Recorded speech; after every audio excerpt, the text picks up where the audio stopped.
નમસ્કાર વિદ્યાર્થી મિત્રો, ઓનલાઈન લર્નિંગમાં આપનું સ્વાગત છે. તમે છો જેએલજી સર એટલે કે જીગર જોશી સર જોડે. ઓકે, લાસ્ટ લેક્ચરની અંદર આપણે વાયરસ વિશે થોડી ઘણી ઇન્ફોર્મેશન મેળવી. છેલ્લે આપણે બધી ચર્ચા કરી કે વાયરસની અંદર જનીનદ્રવ્ય તરીકે ડીએનએ કાં તો આરએનએ બેમાંથી કોઈ એક જ હોય. જો ડીએનએ ધરાવતો વાયરસ હોય તો એ રિટ્રોવાયરસ, અને જો આરએનએ ધરાવતો વાયરસ હોય તો રિટ્રોવાયરસ. આપણે એની અંદર બેક્ટેરિયોફેજ વાયરસ અને ટીએમવી વાયરસ એની પણ આકૃતિ સમજાય. ઓકે, હવે એનાથી આગળ માહિતી આપણે મેળવવાની છે. સૌથી પહેલા આપણે જે ચર્ચા કરી હતી બેક્ટેરિયોફેજ વાયરસની, એ બેક્ટેરિયોફેજ વાયરસની આકૃતિ યાદ કરો. તો એમાં સૌથી ઉપર પેલું ષટકોણાકાર ટાઈપનું એક માથા જેવી રચના હતી. તો એ જે છે એને વાયરસનું શીર્ષ તરીકે ઓળખવામાં આવે છે. એ બેક્ટેરિયોફેજ વાયરસનું શીર્ષ. તો એની અંદર પ્રોટીન આવેલું હોય. આપણે અહીંયા લખ્યું છે કે વાયરસનું જે પ્રોટીન આવરણ છે તેને કેપ્સિડ કહે છે.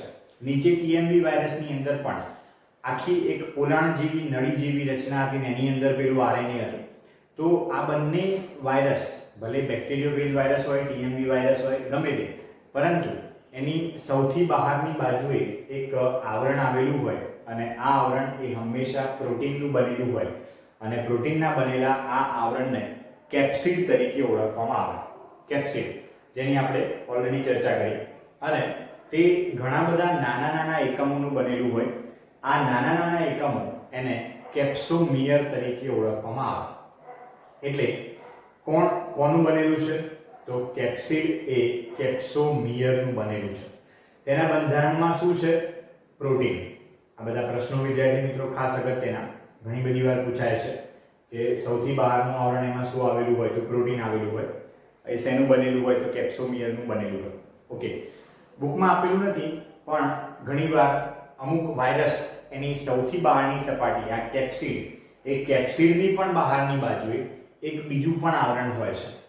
જો વાયરસ આવું કેપ્સિડની પણ બહારની બાજુએ આવરણ ધરાવતો હોય તો એ આવરણ એને એન્વેલપ કહેવાય. એન્વેલપ.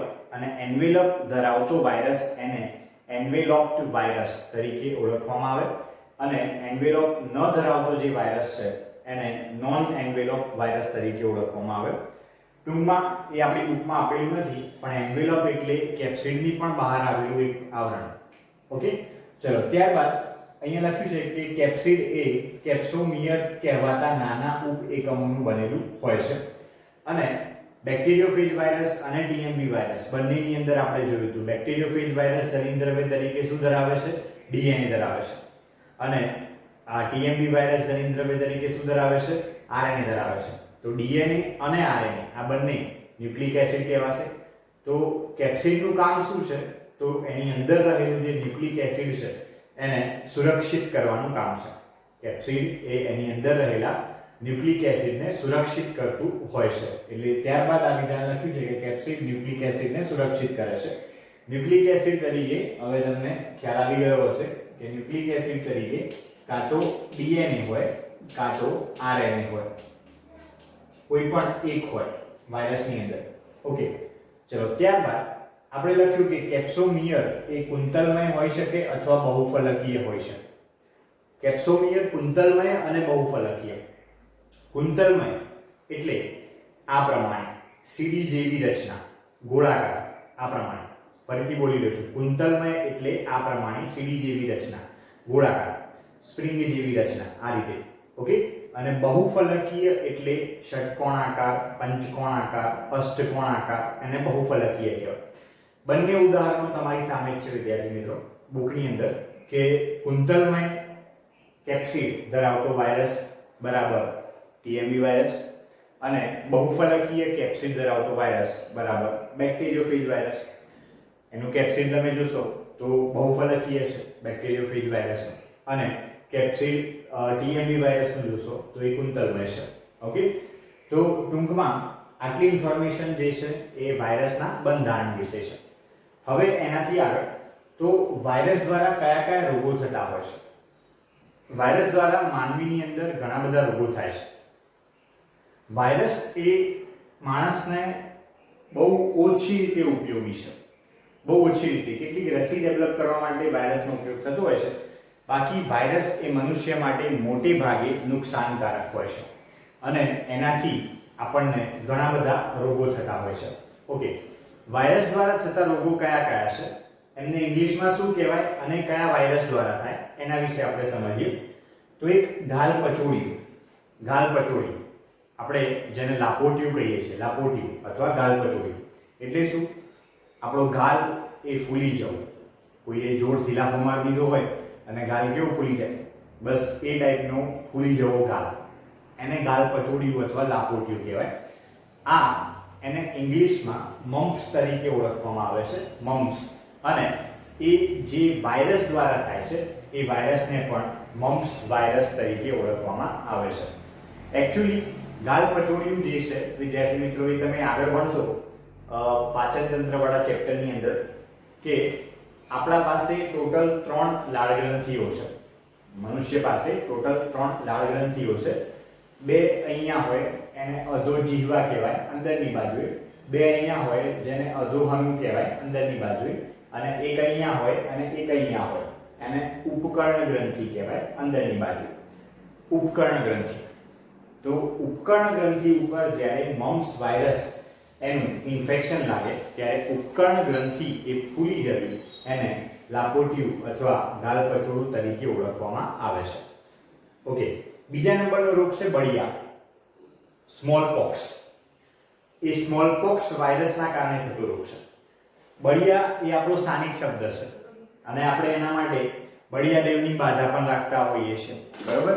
એને ઘણા માતાજી ઓર્યા છે એવું પણ કહેતા હોય છે અને એના માટે આપણે બળિયાદેવની બાધા રાખતા હોઈએ છીએ અને દીવો કરતા હોઈએ છીએ, પ્રસાદ ચડાવતા હોઈએ છીએ, વોટેવર એ આપણી માન્યતા છે. પરંતુ એકચ્યુઅલી એ બળિયા એટલે શરીર ઉપર ઘણી બધી ફોલ્લીઓ થઈ જવી. એ આપણને લાઈફ ટાઈમમાં કોઈક ને કોઈક વાર ચોક્કસ થયા હશે અને એ એક એવો રોગ છે જે લાઈફ ટાઈમમાં એક જ વાર થતો હોય છે, બરોબર? તો એ પણ વાયરસના કારણે થતો રોગ છે બળિયા, જેને સ્મોલપોક્સ તરીકે ઓળખવામાં આવે છે. ઓકે, ચલો ત્યાર પછી વિસર્પિકા નામનો રોગ, વિસર્પિકા, જેને ઇંગ્લિશમાં હર્પીસ તરીકે ઓળખવામાં આવે છે, હર્પીસ.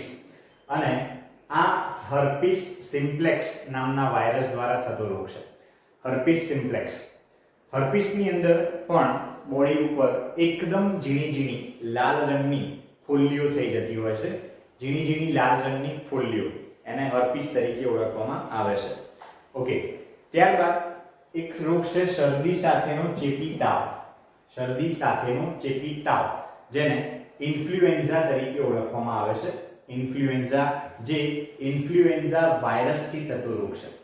વાયરસનું નામ પણ ઇન્ફ્લુએન્ઝા છે. ત્યારબાદ એઇડ્સ, આ નામ તમે સાંભળેલું જ હશે.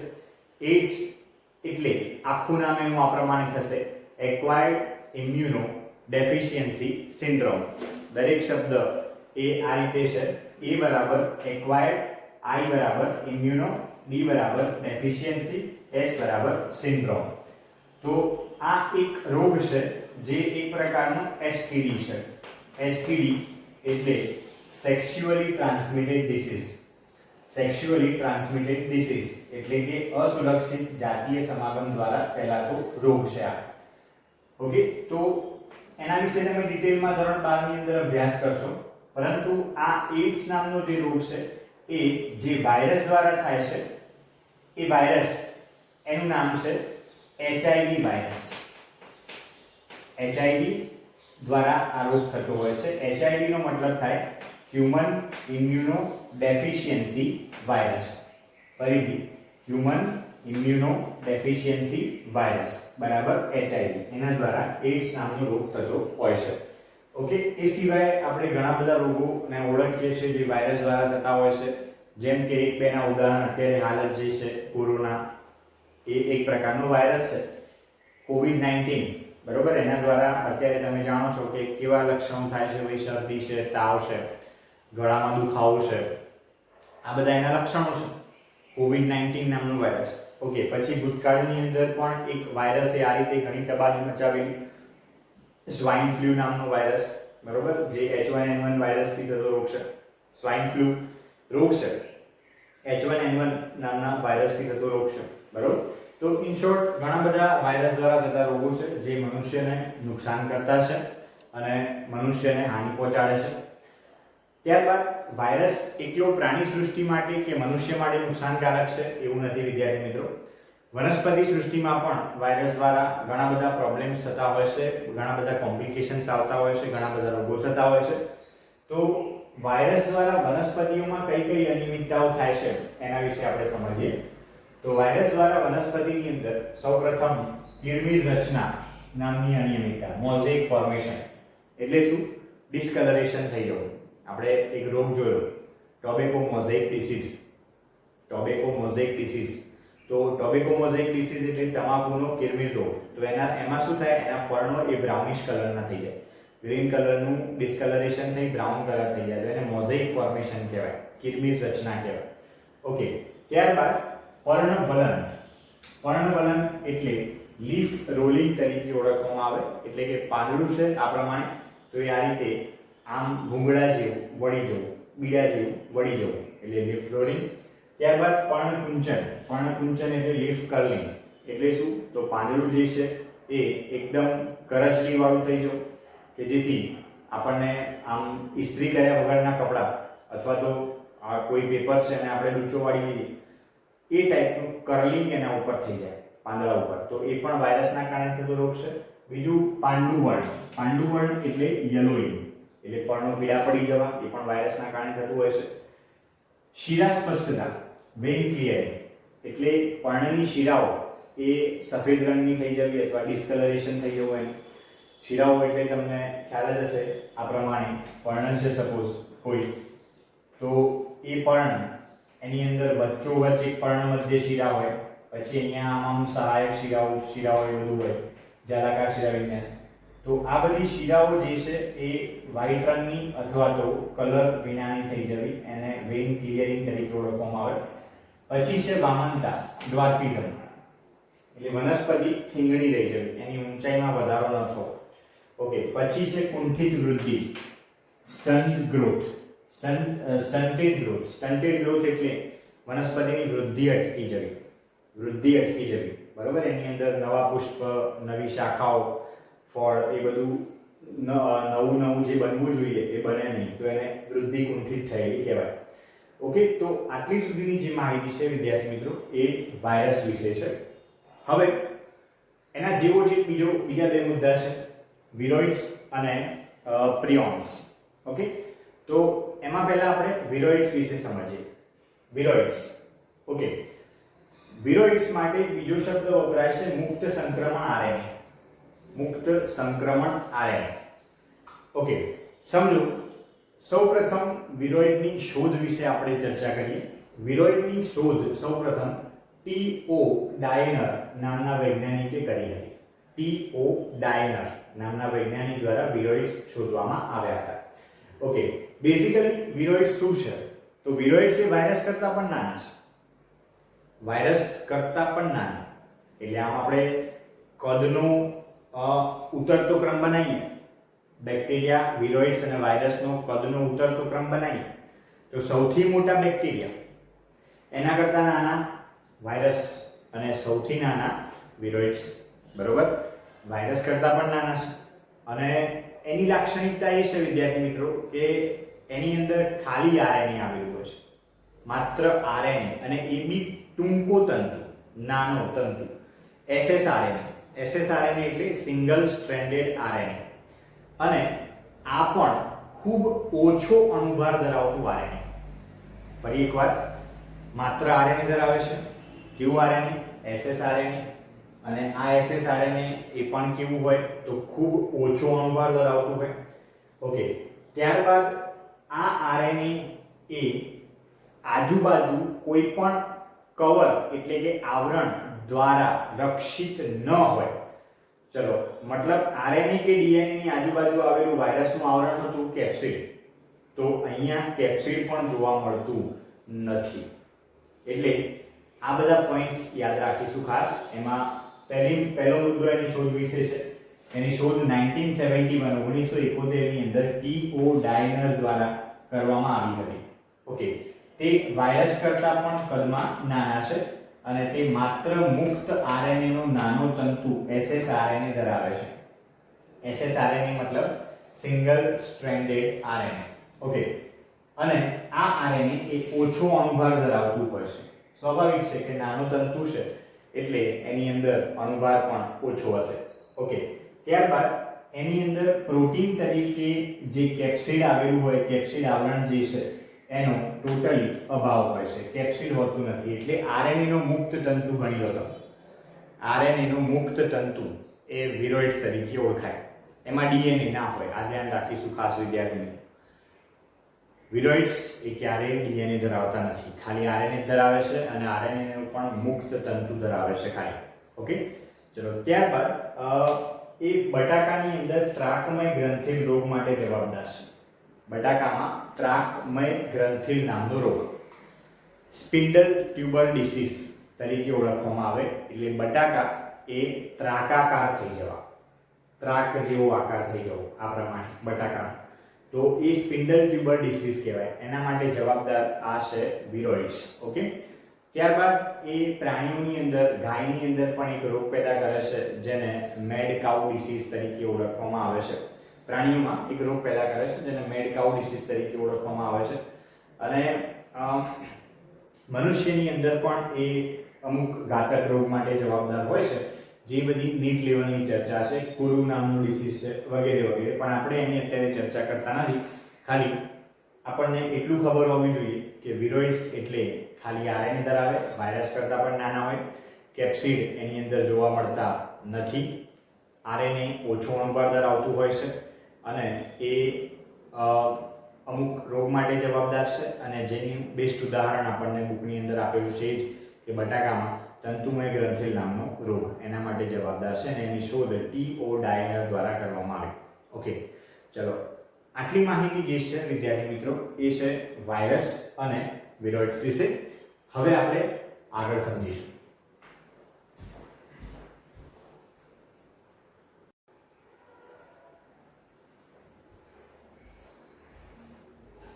ઓકે વિદ્યાર્થી મિત્રો, હવે જે બાકીની ચર્ચા છે આ ચેપ્ટરની એ આપણે સંપૂર્ણ કરી લઈએ.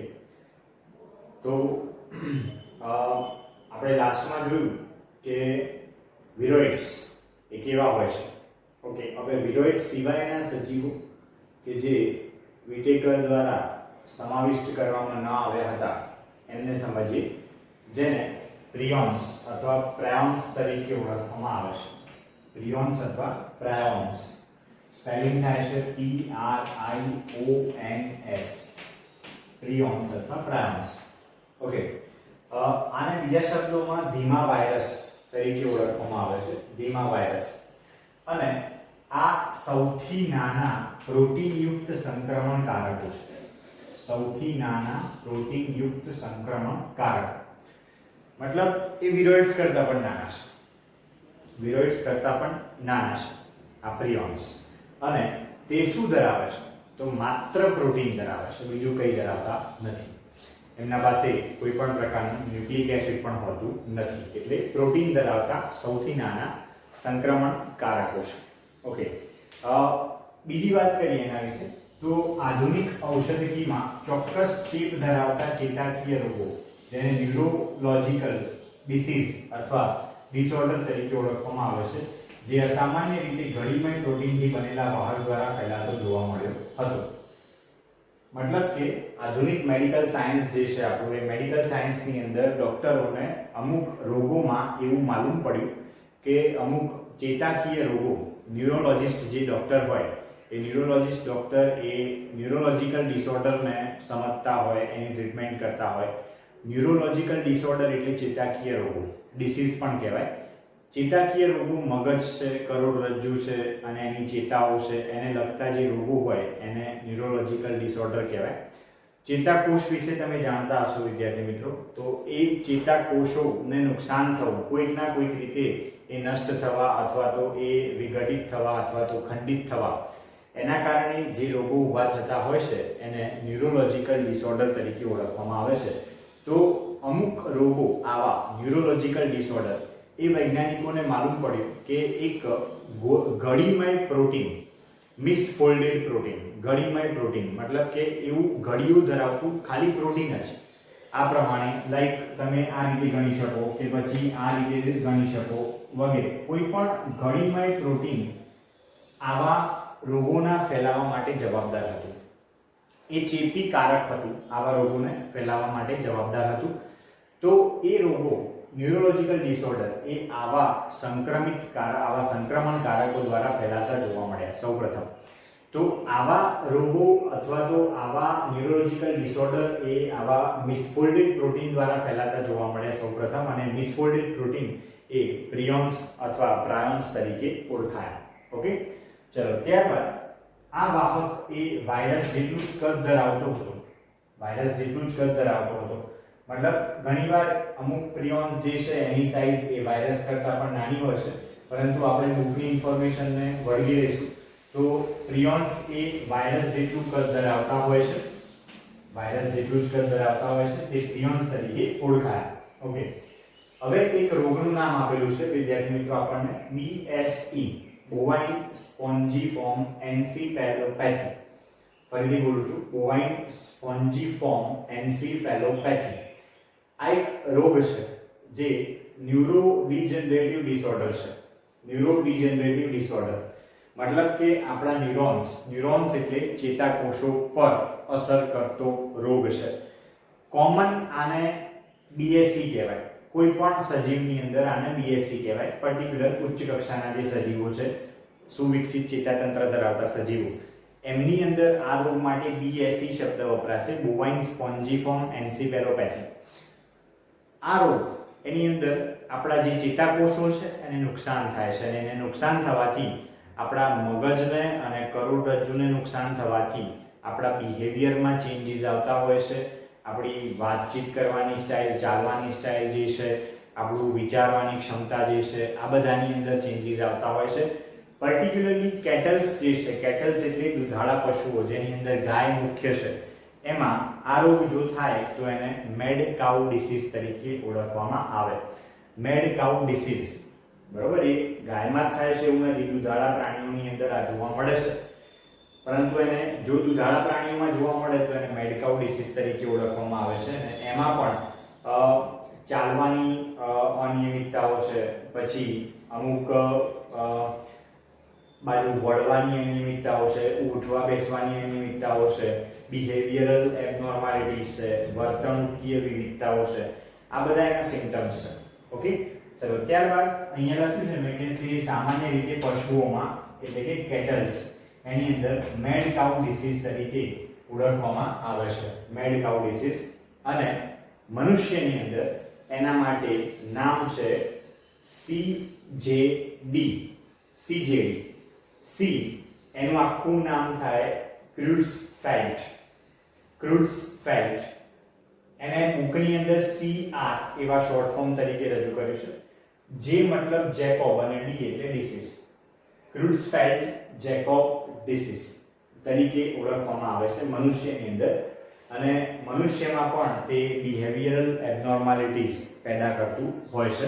વિચારવાની ક્ષમતા છે, હાવભાવ છે મનુષ્યના, આ બધાની અંદર ચેન્જીસ આવતો હોય છે, ને જેના કારણે અમુક સમય પછી વ્યક્તિનું મૃત્યુ પણ થઈ શકતું હોય છે. કેટલ્સમાં પણ એમનું મૃત્યુ અમુક સમય પછી થઈ શકતું હોય છે.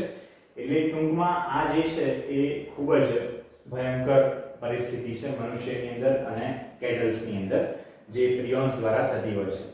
પ્રિયોન્સ એ ધીમા વાયરસ તરીકે ઓળખાય છે અને સૌથી નાના પ્રોટીન યુક્ત સંક્રમણ કારક તરીકે પણ ઓળખવામાં આવે છે. એટલે મિસફોલ્ડેડ પ્રોટીન છે આ એક મિસફોલ્ડેડ પ્રોટીન. આમાં આટલા MCQ અગત્યના વિદ્યાર્થી મિત્રો કે એના દ્વારા કયો રોગ થાય છે, તો BSE, બોવાઇન સ્પોન્જીફોર્મ એન્સીફેલોપેથી. ઓકે, એને પશુઓમાં શું કહેવાય, તો એને પશુઓમાં મેડ કાઉ ડિસીઝ તરીકે ઓળખવામાં આવે. મનુષ્યની અંદર એ શું પેદા કરે છે, તો મનુષ્યની અંદર એ CJD પેદા કરે છે. C stands for Creutzfeldt, J stands for Jacob and D stands for disease. CJD. Okay, જે ન્યુરોજનરેટિવ ડિસઓર્ડર છે, બધા ન્યુરોલોજિકલ ડિસઓર્ડર એટલે કે ચેતાકીય બીમારીઓ, જે મગજ, કરોડરજ્જુ, ચેતાઓ એને લગતી બીમારીઓ છે. તો આ થયું પ્રિયોન્સ અથવા પ્રાયોન્સ વિશે. ઓકે, હવે વિદ્યાર્થી મિત્રો આપણે જઈ રહ્યા છીએ પાઠના છેલ્લા ટોપિક તરફ. એ તમને સમજાવવું એ પહેલા એક અગત્યની જાહેરાત, અગત્યની એક નોટિસ જે તમને તમારા નોટિસ સેશનમાં એપ્લિકેશનની અંદર મૂકવામાં આવી હશે. એમાં જોશો વિદ્યાર્થી મિત્રો તો ખ્યાલ આવશે કે આપણે 30 માર્ક્સનો એક બીજો ટેસ્ટ ગોઠવાઈ રહ્યો છે ચેપ્ટર નંબર 2 નો. 30 માર્ક્સનો એક બીજો ટેસ્ટ ચેપ્ટર નંબર 2 નો ગોઠવાઈ રહ્યો છે. આઈ થિંક એની તારીખ છે 27 August. 27 August. I am not sure, હું પાકો નથી, પણ તમે એ તારીખ અંદર જોઈ લેજો. કઈ તારીખ છે? 30 માર્ક્સનો ટેસ્ટ છે અને એ યુનિટ ટેસ્ટ છે. 30 માર્ક્સનો ટેસ્ટ અને યુનિટ ટેસ્ટ છે. એટલે આપણે આજે ચેપ્ટર સંપૂર્ણ પૂરું થઈ જાય છે એટલે આપણે એ ટેસ્ટ પણ સંપૂર્ણ ચેપ્ટરનો લઈશું. સંપૂર્ણ ચેપ્ટરનો લઈશું 30 માર્ક્સનો યુનિટ ટેસ્ટ. ઓકે, તો એ વિદ્યાર્થી મિત્રો ખાસ ધ્યાન રાખીશું આપણે કે આપણે જે તે તારીખે જે તમને નોટિસમાં લખેલી હોય એ તારીખે અંદર તમને કહેશે એ ટાઈમે 30 માર્ક્સનો યુનિટ ટેસ્ટ છે ચેપ્ટર નંબર 2 નો. ઓકે, ચલો ત્યારબાદ હવે પાઠના છેલ્લા મુદ્દા તરફ આપણે જઈ રહ્યા છીએ જેને લાઇકેન્સ તરીકે આપણે ઓળખવાનું છે. લાઇકેન્સ. આમ અગાઉ હું આ શબ્દ સમજાવી ચૂક્યો છું. લાઇકેન્સ એટલે સહજીવન છે. સહજીવન, સિમ્બાયોટિક એસોસિએશન. સહજીવન એટલે સાથે જીવન. આમાં બે સજીવો સંકળાયેલા છે, લીલ અને ફૂગ. લીલ અને ફૂગનું આ એક સહજીવન છે. ચલો, લાઇકેન્સ એની અંદર લખ્યું છે આપણે કે સહજીવી સહવાસ એટલે કે લીલ અને ફૂગ વચ્ચેનો પરસ્પર ઉપયોગી સહવાસ છે. પરસ્પર ઉપયોગી, બંનેને ફાયદો થાય એવો સહવાસ છે. એટલે આ સંબંધ માટે આપણે અહીંયા પ્લસ પ્લસ લખીશું. બંનેને ફાયદો કરાવે તેવો સંબંધ છે. આ લાઇકેન્સની અંદર જે લીલ હોય, લીલના ઘટકો જે હોય એને ફાયકોબાયોન્ટ તરીકે ઓળખવામાં આવે છે.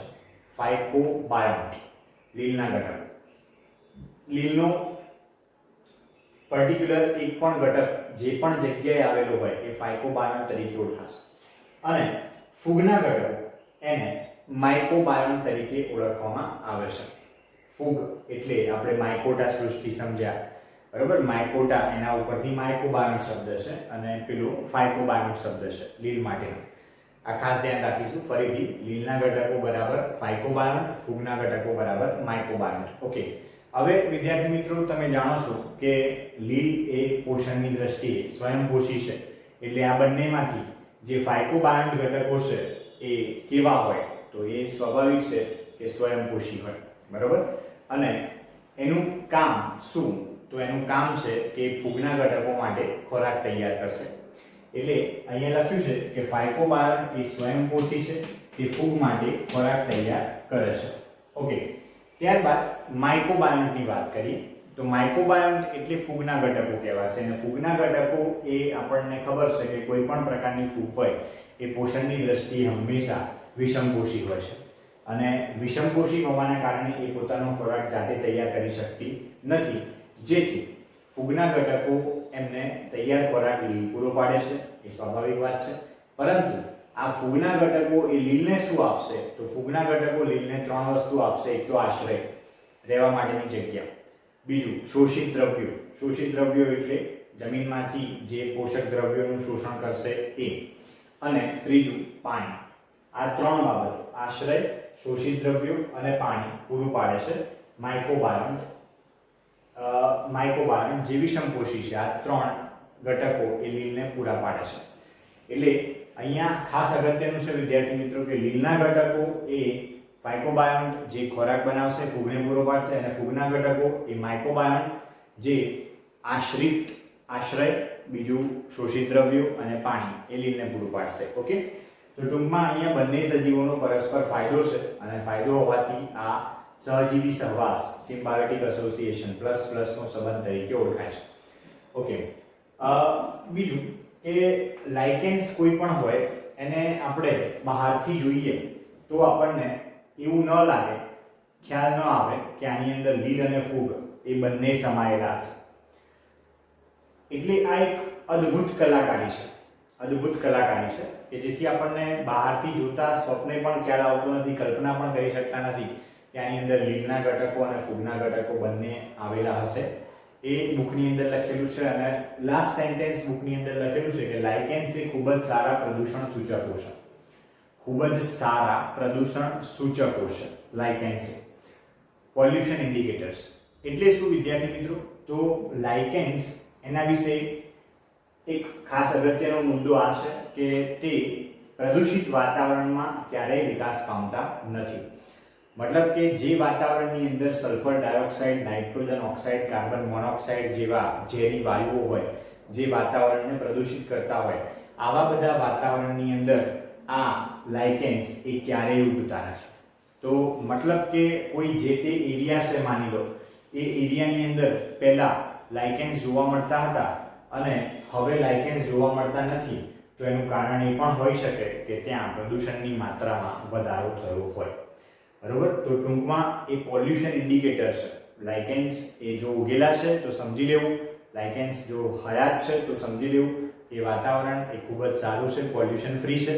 પરંતુ લાઇકેન્સ જો નષ્ટ થઈ જાય તો એ પણ સમજી લેવું કે વાતાવરણની અંદર પ્રદૂષણ વધી રહ્યું છે. અને ખાસ લાઇકેન્સ એ સલ્ફર ડાયોક્સાઇડ SO2 વાયુ માટે ખાસ સંવેદનશીલ છે. આ વાયુ માટે લાઇકેન્સ એ અતિશય સંવેદનશીલ છે. એની માત્રા વધતા લાઇકેન્સની વૃદ્ધિ અવરોધાઈ જાય છે. બીજું વિદ્યાર્થી મિત્રો કે લાઇકેન્સ જે છે, હવે હું થોડું આ જે છે ઉપરનો મુદ્દો એ કટ કરી દઉં છું. ઓલરેડી તમે લખી લીધો હશે અથવા નોંધ કરી લીધી હશે. થોડાક 1-2 પોઈન્ટ્સ જે બાકી છે લાઇકેન્સમાં વધારાના એ હું તમને કહી દઉં છું હવે કે લાઇકેન્સ એ ખૂબ જ લાંબો જીવનકાળ ધરાવે છે. કારણ કે એમની અંદર ચયાપચયની પ્રક્રિયા ખૂબ જ ધીમી હોય છે. લાઇકેન્સ એ ખૂબ જ લાંબુ જીવનકાળ ધરાવે છે કેમ કે એમાં ચયાપચય ખૂબ ધીમું હોય છે. ચયાપચય ધીમું હોય મતલબ અપચય પ્રક્રિયાઓનો દર પણ ધીમો હોય, જેથી વૃદ્ધિ અને ઘસારો બંને ધીમે ધીમે થાય. એટલે ઘસારો પણ બહુ લાંબા સમય સુધી આવે નહીં, એટલે જીવનકાળ એમનો લાંબો થઈ જાય. હજારો વર્ષોનું આયુષ્ય ધરાવતા હોય છે લાઇકેન્સ. બીજું, લાઇકેન્સ એના પ્રકારોમાં સૌથી પહેલો પ્રકાર છે એક તો ક્ષુપિલ લાઇકેન, બીજો પ્રકાર છે પર્ણાભ લાઇકેન અને ત્રીજો પ્રકાર છે પત્રમય લાઇકેન. પરપટાભ લાઇકેન પણ એને ઓળખવામાં આવે છે. આ ત્રણ એના પ્રકાર છે. ઓકે, આ સૌથી વિકસિત અને સૌથી મોટા છે ક્ષુપિલ. ઓકે, ત્યારબાદ એના ઉદાહરણો કેટલાક કહી દઉં. ઉદાહરણોમાં કેટલાકના નામ હું લખું છું. એક છે ઉસ્મિયા નામનું લાઇકેન. ઉસ્મિયા, જેને બુઢાની દાઢી તરીકે ઓળખવામાં આવે છે. બુઢાની દાઢી, જેમ કોઈ ઘરડો વ્યક્તિ હોય એની સફેદ રંગની દાઢી હોય, એમ સફેદ રંગનું લાઇકેન છે આ, જે એની દાઢી જેવું લાગે, બુઢા વ્યક્તિની દાઢી જેવું લાગે છે. બુઢાની દાઢી, ઉસ્મિયા. ઓકે, ચલો એ સિવાય સ્ટ્રિગ્યુલા પણ એક લાઇકેનનો પ્રકાર છે. સ્ટ્રિગ્યુલા. બીજું એક પાર્મેલિયા નામનું લાઇકેન છે. પાર્મેલિયા, જેને દગડ ફૂલ તરીકે ઓળખવામાં આવે છે. દગડ ફૂલ. તો આ બધા લાઇકેનના ઉદાહરણ છે. ઉસ્મિયા, સ્ટ્રિગ્યુલા, પાર્મેલિયા. સ્ટ્રિગ્યુલા અને પાર્મેલિયા જે છે એને દગડ ફૂલ તરીકે ઓળખવામાં આવે છે. ઉસ્મિયા જે છે એને બુઢાની દાઢી તરીકે ઓળખવામાં આવે છે. આ ત્રણ એના પ્રકાર છે. ખૂબ લાંબો જીવનકાળ ધરાવે છે. ચયાપચય ખૂબ ધીમું છે. પ્રદૂષણના ખૂબ સારા સૂચકો છે, પોલ્યુશન ઇન્ડિકેટર્સ છે. તો આ આપણું અહીંયા સુધીની જે માહિતી છે એ લાઇકેન્સ વિશે છે. આઈ હોપ તમને ખ્યાલ આવી ગયો હશે. એટલે હવે અહીંયા આપણા ચેપ્ટર નંબર 2 એનું થાય છે એન્ડ, ધી એન્ડ. ઓકે, તો આઈ હોપ તમને આ ચેપ્ટરની અંદર ખ્યાલ આવી ગયો હશે. જો ન ખબર પડે તો તમે મને કોલ કરી શકો છો, મેસેજ કરી શકો છો. મારો નંબર છે તમારા પાસે ઓલરેડી. અને જો એમાં પણ ન ખબર પડે તો આપણે જ્યારે સ્કૂલમાં મળીશું ત્યારે એના વિશે વધુ ચર્ચા કરીશું. ઓકે, તો હવે આવતા લેક્ચરની અંદર વિદ્યાર્થી મિત્રો આપણે મળીશું બિલકુલ એક નવા ચેપ્ટર સાથે. પ્રાણી સૃષ્ટિ ચેપ્ટર નંબર 4, વિટેકરની ચોથા નંબરની જે સૃષ્ટિ છે એના સાથે. ઓકે, ત્યાં સુધી આપણે આ ચેપ્ટરને પૂરેપૂરું તૈયાર કરી દઈશું અને એ જે ટેસ્ટ છે આપણો યુનિટ ટેસ્ટ, એના માટે પ્રિપેર થઈશું અને ખૂબ સારું પરફોર્મન્સ આપીશું યુનિટ ટેસ્ટની અંદર. ઓકે, નમસ્કાર.